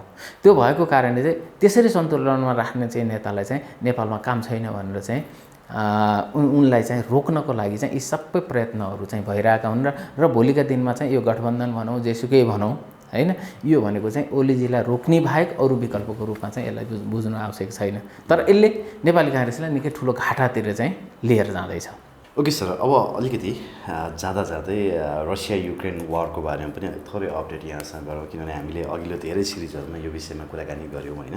अहिले रसिया युक्रेन वार हामीले एक्सपेक्ट गऱ्यो भन्दा धेरै लामो गयो, धेरै लम्बियो। सुरुमा यहाँले पनि के भन्नुभएको थियो भने रसियाले फुल फ्लेज आक्रमण गरेको होइन, अहिले उसले युक्रेनलाई तर्साउन मात्रै खोजेको छ भन्नुभएको थियो। तर युक्रेनको सहर किभमा देखिएको त्यो 60 माइल लामो रुसी ट्याङ्कहरूको लस्कर अहिले कहाँ गए भन्ने कुरा रहस्यमय बनेको छ होइन। लगभग किभ चाहिँ पूर्ण रूपमा युक्रेनले आफ्नो नियन्त्रणमा लिइसक्यो भन्ने कुरा पनि आएको छ। त्यसै गरी बुचामा भएको आम नरसंहारको त अहिले अन्तर्राष्ट्रिय जगतले त्यसको होइन आलोचना नै गरिरहेको पनि छ। के भइरहेछ सर वास्तविक युक्रेनको होइन त्यो एक्चुअल पिक्चर चाहिँ बाहिर आइ नरहेको हो कि अब CNN BBC हेर्दाखेरि धेरै कुराहरू अलिक एक्सपोज नभएको हो कि जस्तो देख्छु कि म। पहिला चाहिँ रसियन र युक्रेन वारलाई चाहिँ हामीले कसरी अन्डरस्ट्यान्ड गरिरहेछौँ त्यो सबभन्दा महत्त्वपूर्ण कुरा हो। हामीले अन्डरस्ट्यान्ड कसरी गरिरहेछौँ भन्दाखेरि चाहिँ अमेरिकन लेड वेस्टर्नहरूको चाहिँ मिडिया थ्रु चाहिँ भइरहेको छ होइन। त्यो थ्रु चाहिँ हामीले त्यहाँको वारलाई चाहिँ अन्डरस्ट्यान्ड गर्ने चाहिँ प्रयत्न गरिरहेको छ, पर्सेप्सन त्यसरी बनिरहेको छ, जुन आफैमा त्यो सही होइन, त्यो एक खालको प्रोपोगन्डा नै हो हैन। त्यो भएको कारणले गर्दाखेरि जे जति चाहिँ त्यहाँबाट इन्फर्मेसन्सहरू आइरहेको छ त्यो इन्फर्मेसन्सलाई हामीले भेरिफिकेसन नगरिकन चाहिँ हामीले पत्याउँदै गर्दाखेरिमा चाहिँ जे त्यहाँ भइरहेको छ त्योभन्दा बेसी चाहिँ प्रोपोगन्डा भइरहेको छ भन्ने कुरा एउटा यथार्थ हामीले बुझ्नुपर्ने हुन्छ। दोस्रो, त्यो युद्ध मैले यहाँसँग पनि पहिले नै निवेदन गरेको हो कि योभन्दा अघिल्लो एपिसोडमा पनि भने कि त्यो युद्ध भनेको चाहिँ युक्रेन र रसियाको युद्ध नै होइन। त्यो युद्ध भनेको अमेरिका र रसियाको युद्ध हो र अमेरिका र रसियाको युद्धमा चाहिँ युक्रेन भनेको एउटा मोहरा मात्रै हो। तर अब ध्वस्त भयो। त्यस कारण युद्धलाई चाहिँ हामीले जति निन्दा गरे पनि त्यो कम हुन्छ। हामीले युद्धलाई कहिले पनि जस्टिफाई गर्न सकिँदैन। एक्ज्याक्टली जसले गरेको होस् त्यो युद्ध। अब त्यहाँनिर भइदियो के त भनेर भन्दाखेरि चाहिँ दुईटैको रणनीतिक रूपमा फेल भएको हो कि एउटा अहिले आएर मेरो चाहिँ बुझाइ त्यतातिर गयो। अमेरिकन जुन रणनीति हो त्यो रणनीति पनि चाहिँ पूर्ण रूपमा सक्सेस भइरहेको छैन। त्यसपछि रसियाको चाहिँ जुन रणनीति हो त्यो रणनीति पनि चाहिँ सक्सेस भइरहेको स्थिति चाहिँ छैन। जसले गर्दाखेरि युद्ध चाहिँ तन्किँदै गइरहेको अवस्था छ। त्यसले गर्दाखेरि त्यो युद्ध चाहिँ को हिजोको अवस्था र चाहिँ आजको अवस्था, अब त्यसलाई दुई पाटोबाट हेरौँ। एउटा चाहिँ पहिलो चरणको युद्ध ओभर, वार इज ओभर, यो रसियन डिक्लेरेसन हो भनेपछि सेकेन्ड के हो त, त्यो आइसकेको छैन।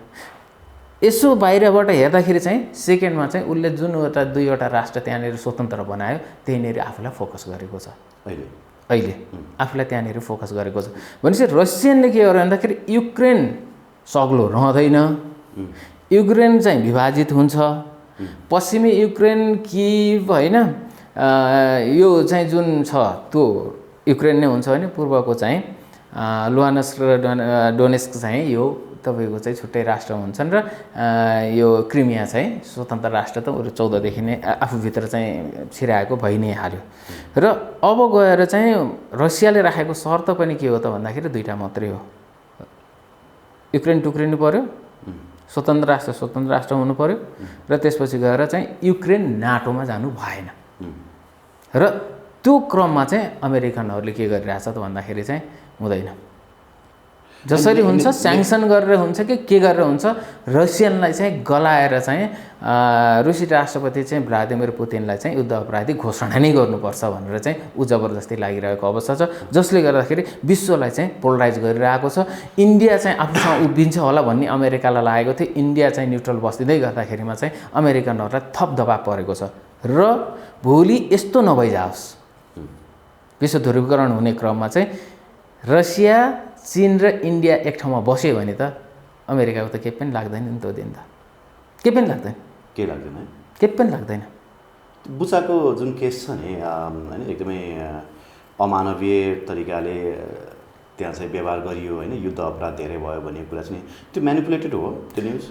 अब अहिलेसम्म त्यसको भेरिफिकेसन नभएको र चाहिँ त्यसको चाहिँ कङ्क्रिट चाहिँ पिक्चरहरू नआउँदै गर्दाखेरिमा चाहिँ त्यसलाई चाहिँ हामीले प्रोपोगन्डाको रूपमा चाहिँ हेर्नुपर्ने हुन्छ।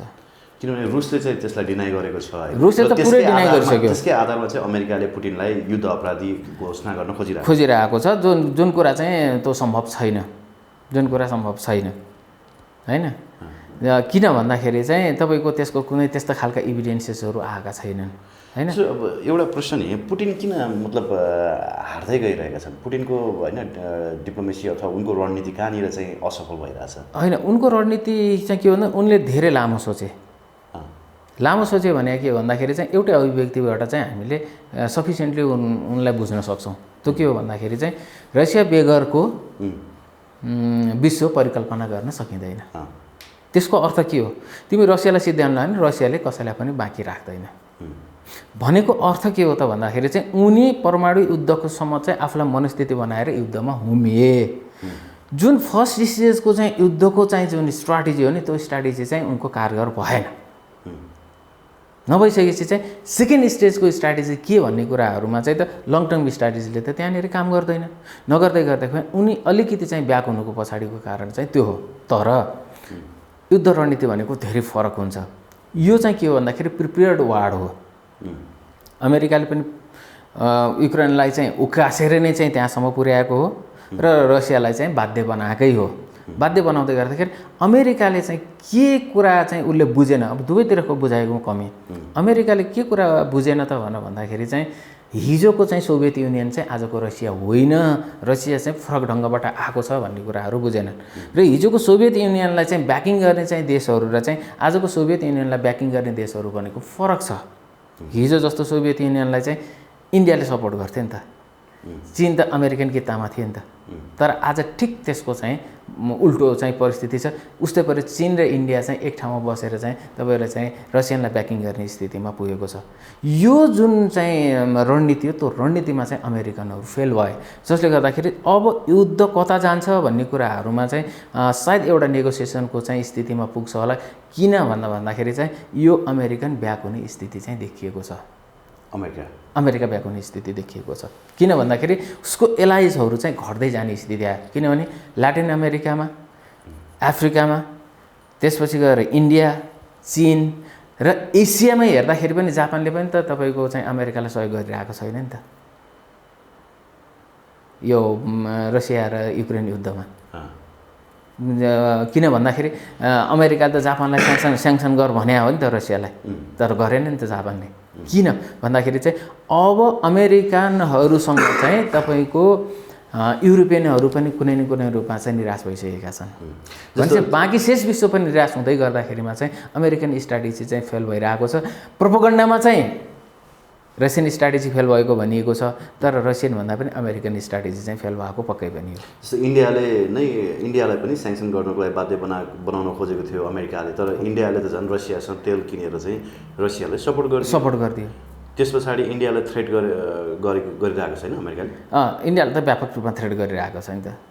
थ्रेट गरेर अब अहिले उसको चाहिँ कोर्सिभ डिप्लोमेसी त इन्डियामा देखिहाल्यो नि। एनएसएको डेपुटी आएर तपाईँको चाहिँ इन्डियामा आएर के भन्यो कि तिमीलाई चाहिँ इन्डियामा चाहिँ चीनले आक्रमण गर्यो भने रसिया आएर चाहिँ त कहाँ थाप्ने होइन नि त तिम्रो भनेर चाहिँ त्यहाँसम्मको थ्रेट गरेर गयो नि त। अब यो अमेरिकनको जुन यो कोर्सिभ डिप्लोमेसी हो, यो कोर्सिभ डिप्लोमेसीलाई चाहिँ अब चीनले पनि गर्न छोड्यो, इन्डियाले पनि त्यो कुरालाई मान्न छोड्यो। युक्रेन कुन पोजिसनमा छ त आज? जेलेन्स्कीले अब तपाईँ यहाँले भने जस्तै नेटोको सदस्यता त हामी लिँदैनौँ भनेर उनले 1 महिना अगाडि नै भनेका हुन् होइन। अहिले आएर त नेटो अथवा भनौँ उनको अलाइ राष्ट्रहरूलाई त उनले कावर्ड नै भनिसके होइन। अहिले पनि उनीहरू चाहिँ हामीलाई खाना नाना भन्दा पनि हामीलाई चाहिँ वेपन्स देऊ भनेर मागिरहेका छन्। हिजो लभिभकै एकजना गभर्नरले पनि त्यो कुराहरू गरिरहेका छन् बिबिसीमा। कुन पोजिसनमा छ युक्रेन होइन? युक्रेनले यो वारलाई कसरी होइन अब यो एउटा चाहिँ के हो भन्दाखेरि तपाईँ त्यहाँ कुरा नि युक्रेन सिङ्गल्ली यो वारलाई ह्यान्डल गरिरहेको छ कि अथवा यहाँले भने जस्तो त्यो गुरिल्ला वारफेयरमा चाहिँ उनीहरूले सुरुदेखि नै ट्रेनिङ गराएको भएर चाहिँ यो वारलाई उनीहरूले यति लामो समय धकेल्न सकेको हो कि अथवा त्यहाँ चाहिँ घुसपैठ पनि छ नेटो फोर्सेसको? होइन, नेटो सेनाको चाहिँ घुसपैठ त पक्कै पनि छ, गुरिल्लाहरू पनि त्यहाँनिर भइ नै हाले। र रसियाको चाहिँ एउटा चाहिँ बाध्यात्मक स्थिति के हो भन्दाखेरि चाहिँ जसरी अमेरिकाले चाहिँ उसलाई युद्ध अपराधी घोषणा गर्न खोजिरहेको छ रसियन राष्ट्रपतिलाई, त्यसको कारणले गर्दाखेरि त्यहाँनिर नरसंहार चाहिँ हुन नदिएर चाहिँ यो युद्ध चाहिँ अलिकति चाहिँ अर्को दिशातिर गएको हो। किनभने त्यहाँ तपाईँको चाहिँ गुरिल्लालाई हान्दै गर्दाखेरिमा पनि तपाईँको त ल सिभिलियनलाई हान्यो भनेर प्रोपोगन्डा त मचाइहाल्छ नि त अमेरिकाले। त्यसले गर्दाखेरि त्यो प्रोपोगन्डाबाट चाहिँ अलिकति डिफेन्सिभ भएको स्थिति चाहिँ रसियनहरू हो। किनभने उसले कहाँ हानेको छ, जहाँ खाली स्कुल छ, जहाँ खाली चाहिँ हस्पिटल्सहरू छ, त्यस्ता ठाउँहरू मात्रै हानेको छ नि त। उसले चाहिँ पपुलेटेड ठाउँमा त हानेको छैन नि त। कतिपय ठाउँमा त तपाईँको पपुलेटेड त्यो उनी पनि हस्पिटलहरू पनि हानिएको छ नि त। होइन, त्यो ह्युमन क्याजुअलिटी चाहिँ त्यहाँनिर छैन कि।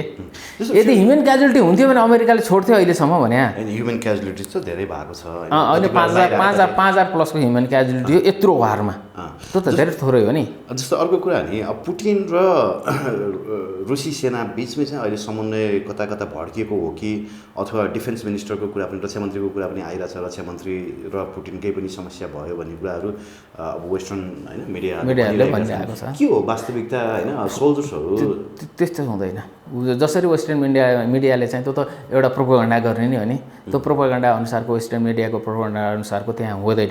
एउटा कुरा रसिया चाहिँ फुल फ्लेज प्रिपेयर्ड हो। तपाईँको अमेरिकाले स्याङ्सन गर्छ, यो युद्ध भइसकेपछि रसियालाई थाहा थियो। त्यो स्याङ्सनको बारेमा उनीहरू अल्टरनेटिभ रूपमा चाहिँ डिस्कस र डायलग पनि गरिसकेको छ र त्यो खालको चाहिँ उनीहरू संरचना खडा गर्न पनि तयार छन्। त्यो स्याङ्सनको कुनै असर हुनेवाला छैन। उल्टो बरु त्यसले के गर्यो, युरोपलाई चाहिँ तपाईँको चाहिँ बडो सङ्कटतिर लिएर गयो। आज युरोपमा चाहिँ ऊर्जा सङ्कट छ। तपाईँको हिजो 100 पाउन्डमा चाहिँ पेमेन्ट गर्ने इनर्जी बिल आज 400 पाउन्डमा पनि पे गर्दाखेरि चाहिँ त्यो बराबरको फेसिलिटिजहरू पाइरहेको छैन। भने क्राइसिस त युरोपमा गइसक्यो नि त। त्यसले गर्दाखेरि रसियनहरूको स्ट्राटेजी के हो त भन्दाखेरि 10 वर्षको लागि उनलाई पुग्ने खाद्यान्न पनि छ, 10 वर्षको लागि पुग्ने उनीसँग चाहिँ पैसा पनि छ, 10 वर्षको लागि पुग्ने उनीहरूसँग चाहिँ सुन पनि छ र उसले 10 वर्ष युद्ध थेक्न सक्ने कपासिटी राख्छ। तर यो युद्ध लम्बिँदै गयो भने त युक्रेन त खरानी हुने हो। भनेपछि त्यसको चाहिँ रेस्पोन्सिबिलिटी चाहिँ कहीँ न कतै चाहिँ नेटो गठबन्धनले लिने कि नलिने प्रश्न यहाँनिर। त्यस कारण चाहिँ आज प्रेसर दुवैतिर छ। त्यसमा पनि थप प्रेसर भनेको चाहिँ अमेरिकी नेतृत्वको नेटो गठबन्धनलाई चाहिँ थप प्रेसर परिरहेको छ। किन पनि भनेर भन्दाखेरि चाहिँ जसरी चाहिँ रुसलाई उनीहरूले चाहिँ आकलन गरे त्यो आकलन गराइ चाहिँ उनीहरूको बुझाइमा कमी थियो भन्ने कुरा चाहिँ प्रष्ट रूपमा चाहिँ देखियो। र स्याङ्सन मात्रै नभएर जुन चाहिँ इन्टरनेसनल चाहिँ कोर्टको चाहिँ कुरा आएको छ त्यहाँ उभ्याउनेसम्म कुरा त्यो कोर्टलाई नै मान्दिनँ भनेर चाहिँ त पुटिनले भनिसक्यो त। अब नयाँ खालको चाहिँ इन्टरनेसनल कोर्ट डेभलप गरेँ, नयाँ खालको चाहिँ वर्ल्ड ब्याङ्कको चाहिँ कन्सेप्टमा नयाँ खालको ब्याङ्कहरू र चाहिँ तपाईँको करेन्सीमा पे गर्ने कुराहरू चाहिँ अब रुबेलमा गर भनेर भनिसक्यो त। त्यो त त्यसले गर्दाखेरि यो के हो भन्दाखेरि चाहिँ जति चाहिँ मिडियामा प्रोपोगन्डाहरू आइरहेको छ यसलाई भनिन्छ साइबर वार के। साइबर वारमा चाहिँ अमेरिकाले जितेको छ। तर रियल वारमा चाहिँ के हो त भन्दाखेरि चाहिँ रसियनहरू धेरै नै हावी भएको अवस्था छ। अब बाँकी रह्यो युक्रेनको भविष्य के भन्ने कुरा सबैभन्दा महत्त्वपूर्ण कुरा। जेलेन्स्कीले पश्चिमाहरूको डिजाइन त वारमा गइसके पछाडि फुल्ली बुझे। अहिले पश्चिमाहरू नै कावर्ड भन्न थालिसकेपछि उनले पश्चिमाहरूलाई विश्वास गरिरहेको अवस्था पनि छैन होइन। अब पटक पटक वार्ताको आह्वान गरियो, पटक पटक वार्ता पनि भयो, तर वार्ताहरू सफल हुन सकेको छैन। अब कति लङ जाला त यो युद्ध? होइन, अब यस्तो हो, अमेरिकाले कतिसम्म लैजान चाहेको छ। अझै पनि अमेरिकन पपेटै हो र जेलेन्स्की? एकदम, त्यसमा त कुनै दुविधै छैन। ऊ अमेरिकन पपेट हो र अमेरिकन घेरामा छ। ऊ आज नेटोको घेरामा छ के हो अहिले पनि। नत्र भने चाहिँ त रसियन राष्ट्रपतिसँग चाहिँ उसको वार्ता त टुङ्गिसक्थ्यो नि अहिलेसम्म त। उसले स्वतन्त्र रूपमा चाहिँ वार्ता गर्न पाउने हो भने त ऊ वार्ता त उब्दी बेलै टुङ्गिन्छ। वार्ता कहाँनिर गएर टुङ्गिने हो? युक्रेन टुक्रिने, पूर्वी युक्रेन चाहिँ छुट्टै हुन्छन्, पश्चिमी युक्रेन चाहिँ रहन्छ र नाटोमा नहुने बित्तिकै त वार त इन भइहाल्यो नि त। तर यो वारलाई अमेरिकाले सुरुदेखि रोक्न सक्थ्यो नि त।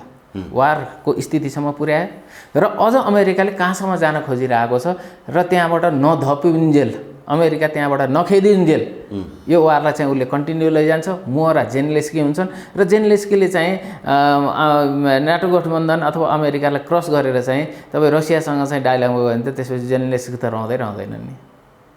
रियालिटी त हो नि त। हाम्रो नेताहरूले नेपाललाई स्विजरल्यान्ड बनाउँछु भन्थे होइन। अब अहिले आएर त स्विजरल्यान्ड होइन श्रीलङ्का हुने भयो भन्दैछन्।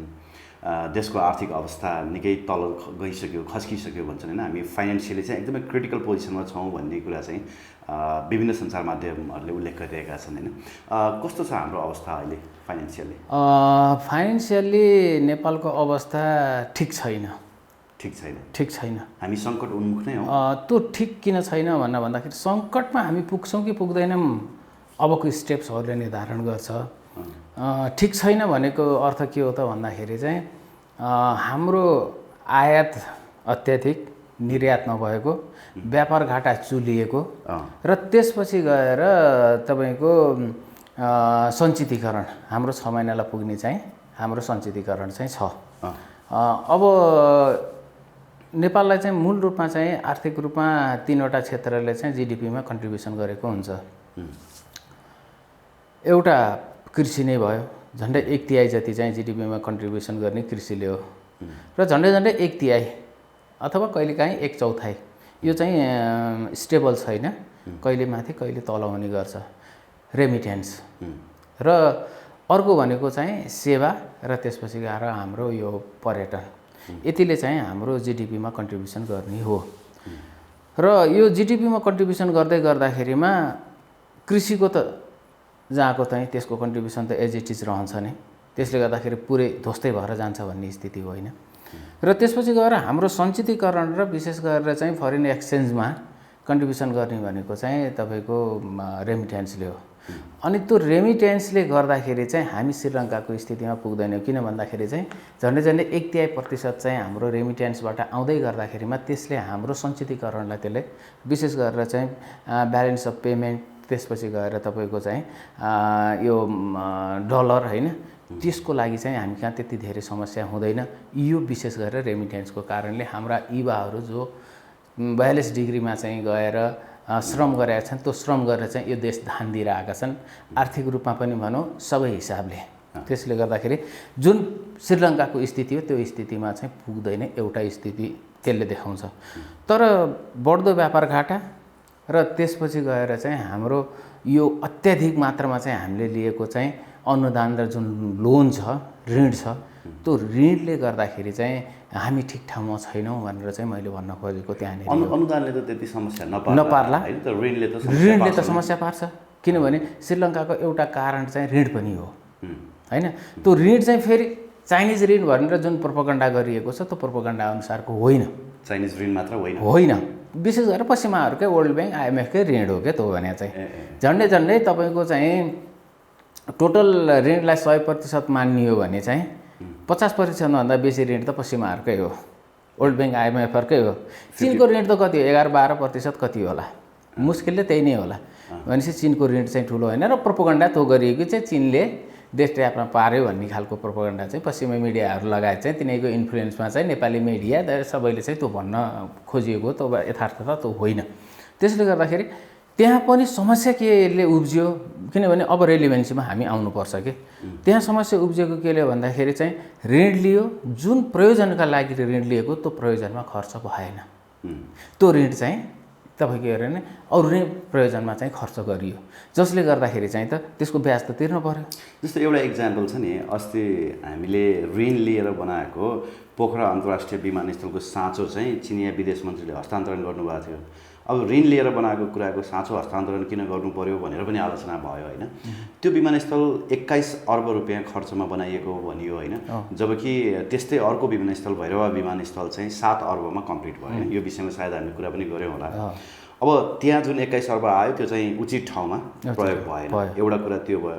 र प्रधानमन्त्री शेरबहादुर देउवा जुन भारत भ्रमणमा जानुभएको थियो, उहाँले चाहिँ एयर रुट माग्नको लागि भारतसँग प्रस्ताव गर्नुभएको थियो, तर अहिलेसम्म स्पष्ट रूपले एयर रुटको होइन त्यो स्वीकृति आएको छैन। त्यो हिसाबले त्यो विमानस्थल पनि निष्क्रिय हुन सक्ने अवस्था छ, अथवा डोमेस्टिक टर्मिनलको बाहेक अरू पर्पजमा काम लाग्नेवाला छैन। त्यो सम्भावना त्यो हाम्रो त्यस्तै अनुत्पादक लगानीहरू धेरै हुने भयो। हो, अनुत्पादक लगानी धेरै हुने भयो र त्यसको साथसाथै करप्सन पनि।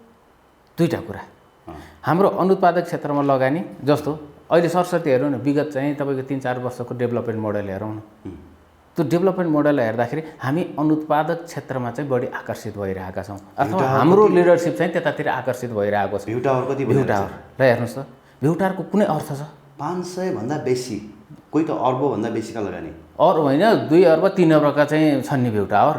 भनेपछि त्यसले दिने के हो?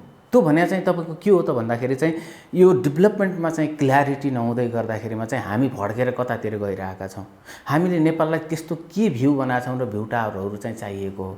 त्यसैले यो भ्यू टावरको डेभलपमेन्ट जुन मोडल हो नि, यसले के देखाउँछ भन्दाखेरि लोन लिएर हामी भ्यू टावर बनाउँछौँ भनेपछि त्यो अनुत्पादक क्षेत्रमा खर्च गर्दै गर्दाखेरिमा चाहिँ के हाम्रो चाहिँ स्थिति चाहिँ सही ढङ्गको छ त? आर्थिक स्थिति सामान्य पनि एउटा सामान्य लेमेनले पनि बुझ्ने हिसाबले, यो अर्थशास्त्र, म पनि अर्थशास्त्रको विद्यार्थी होइन, तर एउटा सामान्य लेमेनले पनि बुझ्ने के हो, अथवा हामी सामान्य घर सञ्चालन गर्ने पनि के हो त भने हामी आम्दानी हेरेर चाहिँ खर्चलाई चाहिँ हेर्छौँ नि त। तर अब यहाँनिर के भइदियो नेपालमा भनेर भन्दाखेरि चाहिँ 6 करोडमा बनेको त्यो रोल्पामा प्रचण्डले उद्घाटन गर्नुभएको भ्यू टावर वार्षिक 24 लाख रुपियाँमा चाहिँ भाडामा लगाउने भन्नुभएको छ। अब 24 लाख रुपियाँले 6 करोड रुपियाँ उठाउनको लागि त कति वर्ष लाग्ने भयो? हो नि, डेफिनेटली होइन। भनेपछि त्यो त अनुत्पादक हुने भयो, अनुत्पादक नै हो, पुरै अनुत्पादक त त्यहाँबाट केही नपाउने भयो। होइन, हाम्रो प्रायोरिटी कहाँनिर हो? विकासको प्रायोरिटी कहाँनिर हो? विकासको प्रायोरिटी हाम्रो भने चाहिँ त्यो कृषि नै हो पहिलो त। भ्यू टावरहरू जस्तो अनुत्पादक क्षेत्रमा लगानी गरे पश्चात चाहिँ होइन यो आर्थिक दुर्गति त हुने नै भयो होइन? त्यो निश्चित हो। किन भन्दाखेरि श्रीलङ्काको केस पनि त्यही नै हो। लोन लियो, उत्पादक भन्दा अनुत्पादक क्षेत्रमा उसले खर्च गर्यो, र त्यसपछि गएर साउथ एसियन कन्ट्रिजको एउटा समस्या यो करप्सन पनि हो। करप्सन पनि भयो। त्यति भइसकेपछि चाहिँ तपाईँको लोन लिइसकेपछि त्यसको ब्याज र चाहिँ साउँ तिर्न पर्यो, त्यो तिर्न नसकिसकेपछि अन्तिममा हुने भनेको यस्तै खालको आर्थिक सङ्कट नै हो। र हामी कहाँनिर पोजिट गरिरहेका छौँ त आज? भन्दाखेरि चाहिँ विगत 2-3 दशकको चाहिँ हामीले अर्थतन्त्रलाई चाहिँ विश्लेषण गऱ्यौँ भने हामी ऋणमा बेसी थपिएर गएका छौँ र पछिल्लो समयमा त विशेष गरेर चाहिँ हाम्रो अहिले जुन स्ट्रक्चरको चाहिँ यो गभर्नेन्स छ हैन, जुन शासकीय चाहिँ स्वरूप प्रणाली छ त्यो पनि अलिकति हाम्रो खर्चिलो भयो, जसले गर्दाखेरि हामीले थेग्न सक्ने अवस्थामा चाहिँ छैन। नभएपछि अन्ततगत हामी के गर्छौँ त भन्दाखेरि स्थितिलाई नर्मलाइज गर्नको लागि हामीले लोन लिन्छौँ र चाहिँ स्थितिलाई सामान्य देखाइरहेका हुन्छौँ, तर त्यसले अर्थतन्त्रलाई चाहिँ धोत्रो बनाइसकेको हुन्छ र परिणाम आउन मात्रै बाँकी हो, नत्र भने नेपालको अर्थतन्त्र चाहिँ ओह्रालो लागिसकेको अवस्था चाहिँ पक्कै पनि हो। जस्तो श्रीलङ्कामा जस्तै नेपालमा पनि अब अहिले हाम्रो आयल निगमसँग चाहिँ पेट्रोलियम पदार्थ किन्नको लागि पैसा छैन भन्ने कुरा आइरहेछ। त्यसको लागि चाहिँ आयल निगमले ऋण खोजिरहेको अवस्था छैन, लगभग श्रीलङ्कामा पनि त्यस्तै भएको थियो र ऋण खोजिरहेको अवस्था छ र नेपालको चाहिँ एउटा चाहिँ सकारात्मक पक्ष के भन्दाखेरि यहाँलाई अघि पनि मैले निवेदन गरेँ, रेमिटेन्सको कारणले गर्दाखेरि चाहिँ हाम्रो वैदेशिक चाहिँ जुन रकम हो, पैसा हो, त्यसको चाहिँ सञ्चित हामीसँग चाहिँ छ, जसले गर्दाखेरि आयल निगमले चाहिँ चाह्यो भने चाहिँ नेपाल सरकारले त्यो दिन पनि सक्छ, जसले गर्दाखेरि चाहिँ हाम्रो त्यस्तो खालको क्राइसिस चाहिँ आइहाल्दैन भन्ने चाहिँ हो। अब जस्तो विज्ञहरूले के सुझाएका छन् भने यति बेला पेट्रोलियम पदार्थको माग कम गर्नको लागि जोरबिजोर प्रणाली होइन, अझ सरकारी विधाहरू थप्ने होइन, सार्वजनिक विधाहरू थप्ने जस्ता विभिन्न कुराहरू सुझाएका छन्। त्यस्तै गाडीको आयातमा पनि अलिकति रोक लगाउने होइन, विभिन्न वस्तुहरूको आयातमा कम्प्युटर पार्ट्सहरू होइन, लग्जरियस कुराहरूको आयातमा चाहिँ रोक लगाउने कुराहरू गरिरहेको छ। तर सरकारले त्यसतर्फ चाहिँ उचित ध्यान नदिएको हो कि भन्ने पनि गुनासो बढेको छ कि होइन। सरकार त्यतापट्टि गएकै छैन, सरकारले त्यतापट्टि सोचेकै छैन। सरकार त अहिले कस्तो अवस्थामा पुग्यो भन्दाखेरि चाहिँ यो जस्ट फर पोलिटिकल म्याटर मात्रै उसले डिल गरिरहेको अवस्था छ। उसले आर्थिक चाहिँ पक्षलाई चाहिँ त्यति सकारात्मक रूपमा हेरेको अथवा त्यसलाई चाहिँ ध्यानपूर्वक हेरिरहेको अवस्था चाहिँ छैन। किन भन्दाखेरि चाहिँ उसले जहिले पनि के गर्छ त भन्दाखेरि विशेष गरेर चाहिँ नेतृत्व, सरकारको नेतृत्व चाहिँ जसले गरे हुन्छ अथवा चाहिँ लिडरसिप भने चाहिँ त तपाईँको गभर्मेन्ट भन्ने बित्तिकै चाहिँ पोलिटिक्स नै हुन्छ होइन। त्यो पोलिटिक्सले पोलिटिकल म्याटरमा मात्रै बढी डिल गरे जस्तो लाग्यो, जसले गर्दाखेरि चाहिँ आर्थिक पक्ष चाहिँ ओझेलमा पर्दै गयो।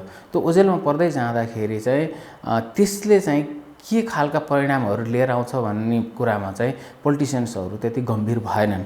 नभइसकेको कारणले गर्दाखेरि चाहिँ विज्ञहरूले सुझाउने, पहिलो कुरा त विज्ञहरू छ उनीहरू राय सुझाव नै लिँदैन, लिइहालेछ भने पनि चाहिँ त्यसलाई बडो हलुका ढङ्गले चाहिँ लिदिँदै गर्दाखेरिमा चाहिँ वास्तवमा चाहिँ हामी सङ्कटमाथि सङ्कटमा पर्दै गइरहेका छौँ। अब यसका चाहिँ धेरै इक्जाम्पल्सहरू छन्। त्यो इक्जाम्पल्सहरूको हामी कुरा गर्दै जाँदाखेरिमा जस्तो भनौँ न, हामीले पनि सुरुदेखि नै के सङ्घीयता चाहिन्छ, सङ्घीयताको हामीले विरोध कहिले पनि गरेका थिएन। सङ्घीयता चाहिन्छ, तर यो कुरूप सङ्घीयता चाहिएको होइन। किन भन्दाखेरि आज हेर्नुहोस् त तपाईँ अभ्यास गर्दै गर्दाखेरिमा कि तपाईँको चाहिँ सङ्घीय चाहिँ सरकारकै चाहिँ भूमिका देखियो कि स्थानीय सरकारको भूमिका देखियो, बिचको सरकारको कुनै भूमिकै देखिएन। यत्रो पेन्डेमिक आयो, यो पेन्डेमिकको बिचको सरकारको भूमिका तपाईँले केही पाउनु भएन। त्यति मात्र नै, विकासको प्रक्रियामा चाहिँ तपाईँ हेर्नुभयो भने चाहिँ कि चाहिँ सङ्घीय सरकारले नै विकासका योजनाहरूलाई चाहिँ अगाडि लिएर गएको छ कि त स्थानीय सरकारले लिएर गएको छ। त्यो बिचको सरकार भनेको एउटा तलब भत्ता खुवाउनको लागि मात्रै जस्तो चाहिँ देखिएको छ। जसले गर्दाखेरि त्यो सरकारलाई हामीले इफेक्टिभली प्रयोग गर्न जानेनौँ अथवा हामीले बनाएको चाहिँ जुन संरचना छ त्यो संरचनाले नै काम लागेन।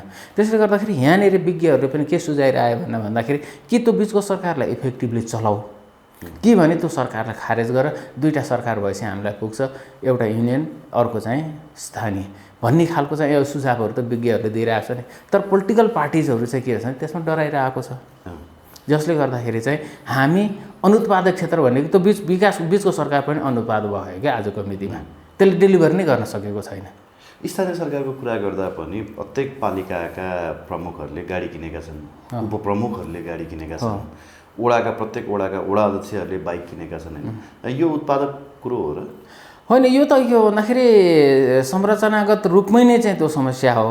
जस्तो हिजोको जति वैज्ञानिक आजको भएन, चाहे सर्भिस लिने हकमा होस् होइन, चाहे तपाईँको खर्चका हिसाबले होस्। किनभने स्थानीय सरकारको परिकल्पना कसरी गरिन्छ भन्दाखेरि चाहिँ त्यहाँको स्थानीय चाहिँ जनप्रतिनिधि हुन्छ, उसले आफ्नो घरको भात खान्छ र चाहिँ त्यो चाहिँ सेवा गर्छ भन्ने खालको चाहिँ बुझाइ हो।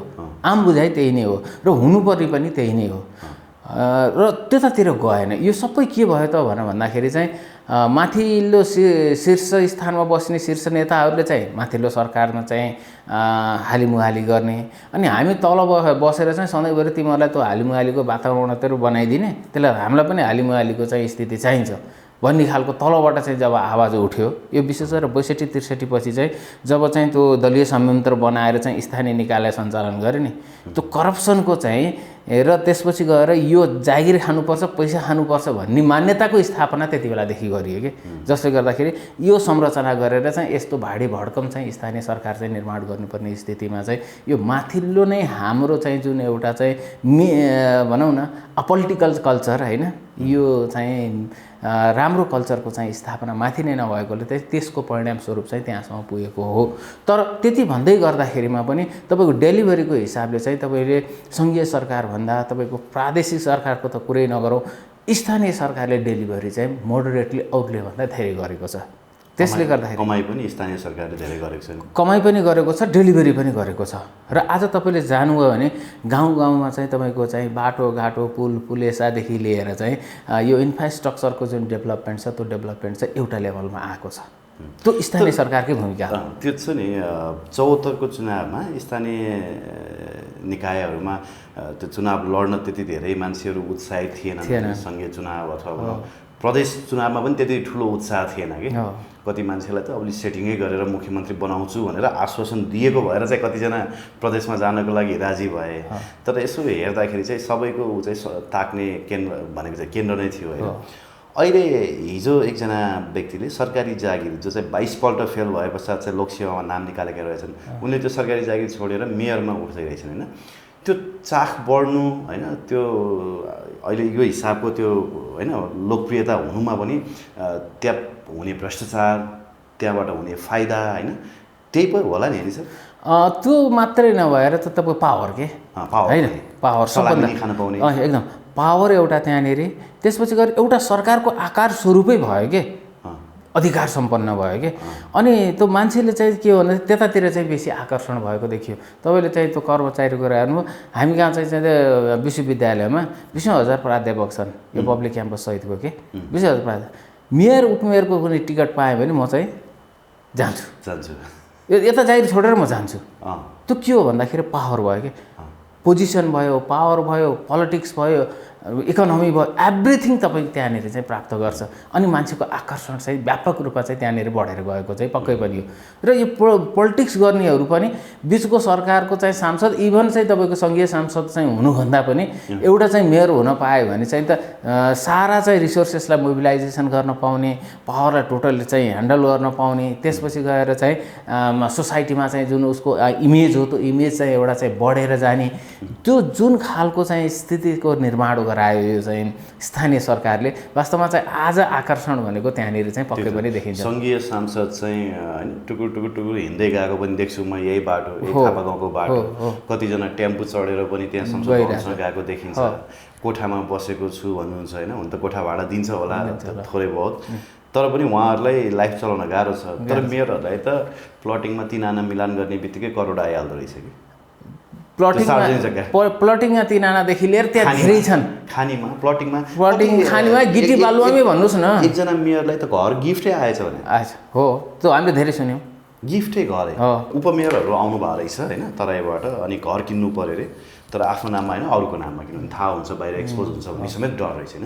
त्यति धेरै चाहिँ उहाँहरूले कमाइसक्नु भएको रहेछ भनेपछि त्यो एउटा चाहिँ तहमा किन कमाउनु प्रशस्त ठाउँहरू छ नि। गिटी बालुवा बेचे पनि चाहिँ कमाइन्छ, तपाईँको चाहिँ यहाँले अघि भने जस्तो चाहिँ 3 आना जग्गा भए पनि कमाइयो। त्यति मात्र नभएर सिफारिसदेखि लिएर चाहिँ विभिन्न खालका चाहिँ अप्ठ्यारा चाहिँ काण्डहरू हुन्छन्, त्यो मिलाउँदाखेरि पनि पाइयो। त्यसले गर्दा सबै हिसाबले चाहिँ हिजो जसरी चाहिँ हामीले माथिल्लो तहको चाहिँ भ्रष्टाचारलाई चाहिँ मिडियाहरूले बाहिर निकालिदिएर थाहा पाउँछौँ, त्यहाँनिर चाहिँ मिडियाले त्यति धेरै ध्यान पनि नदिने, दिए पनि कम मात्रै ध्यान दिने, र त्यहाँनिर चाहिँ ठुलो मात्रामा चाहिँ त्यो अनियमितता ध्यान दिँदा पनि रिपोर्टिङ गर्दा पनि होइन तपाईँको अख्तियारमै मुद्दा हाल्दा पनि जुन त्यो पालिकाभित्रको सेटिङ हुन्छ त्यो सेटिङमा चाहिँ त्यति धेरै धक्का पुग्दो रहन्छ कि राष्ट्रिय स्तरबाट हस्तक्षेप गर्नै नसक्ने रहेछ। सक्दैन, धक्का पुग्दा पनि पुग्दैन। र अर्को के छ भन्दाखेरि तपाईँको चाहिँ पुरै च्यानलाइज छ क्या। तपाईँको के छ भन्दा उसलाई कसले संरक्षण दिएको छ? माथिको पोलिटिकल पार्टिजले नै संरक्षण दिएको छ होइन। तपाईँको चाहिँ न्यायालयमा त्यत्रो भ्रष्टाचार छ, तपाईँको चाहिँ ब्युरोक्रेसीमा भ्रष्टाचार छ, तपाईँको कहाँ भ्रष्टाचार छैन।